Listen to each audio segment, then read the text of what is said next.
of acceptance to some components, especially under special groups that need special peers for us to be able to scale up service delivery and to reach everyone.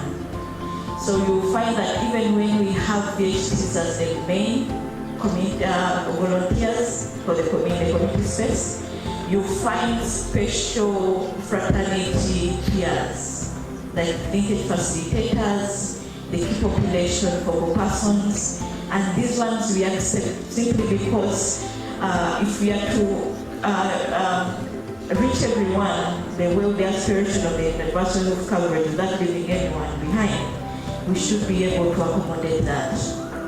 But what are we saying? What we are saying right now is that even it doesn't matter whether you're entering the community as a main volunteer who's a VHT, or you're entering community as a peer educator or a linkage facilitator, a youth, a YAP, or a mother, you have to do these things.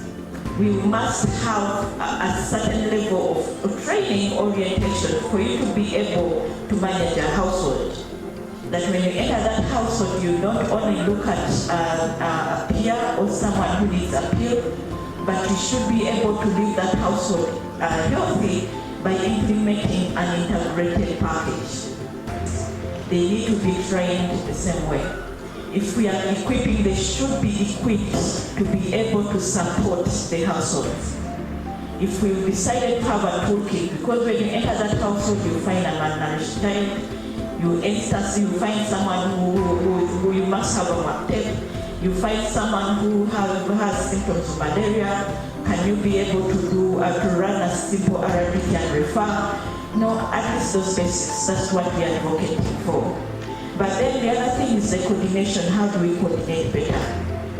So the discussion in this retreat later on will be how do we agree with all partners that have different sects as we try to align, that these sects feed into the system.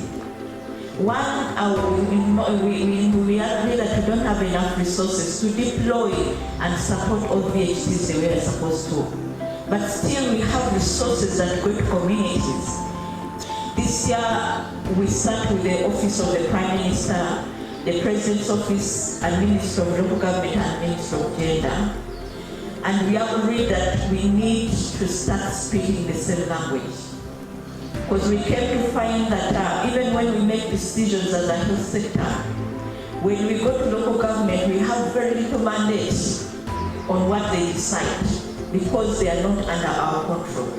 But at the same time, our implementation and the people that we serve are in local governments. So the team agreed that we start engagements that bring together district leadership.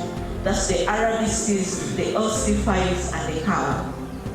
And the vision or the goal is to have all of us agree and speak one language, whether you're a politician, an administrator, or you're a technical person. We held our first secretarial section, which is the Western region, and this was very good.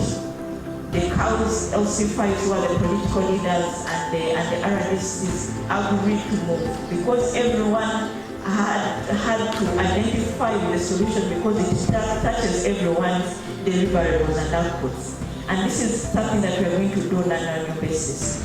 Last year, Mr. Basenge will take us through this. They came up with 3 solutions, and I think one of them was they are going to go back to the districts, and they are going to agree to make sure that we have a community in their work plan, which is one work plan, one action plan for all the stakeholders in the districts as leadership, and they will make sure that they follow that through. And after 1 year, we shall come back and they tell us the progress, and we shall be able to share the progress across districts. We want to also know what's their capacity in terms of training, in terms of equipment, how many are equipped, then who is supporting them, and then we'll be able probably to sit down and program better. That is our aim. And our request is that we've done a few districts, but if you're supporting a district, you can choose to call Dr. Medi and we enter that district using your structures that you're already implementing and the resources that you have. I can confess that community health financing strategy direction has been one of the most challenging because it's financing. And so we've been having that back-to-back discussion with the planning department, and we're trying to we are looking through all the possible interventions that can increase community financing. Internally, not considering the partners. And this is what so far they've guided. At first, we were chasing for community focus centers at district level, but unfortunately, by the time we started the discussion, they had finished the restructuring. And so it's very, and then as South, we had decided to pull our the health assistants, the health inspectors from local government, and we said, okay, they should be supervised under facilities. So it's now late for us to get cost centers, unless if we now have to go through the same process. But still, we still keep it for future. But then we went ahead and explored option 2, was that can we have a budget coming for community health?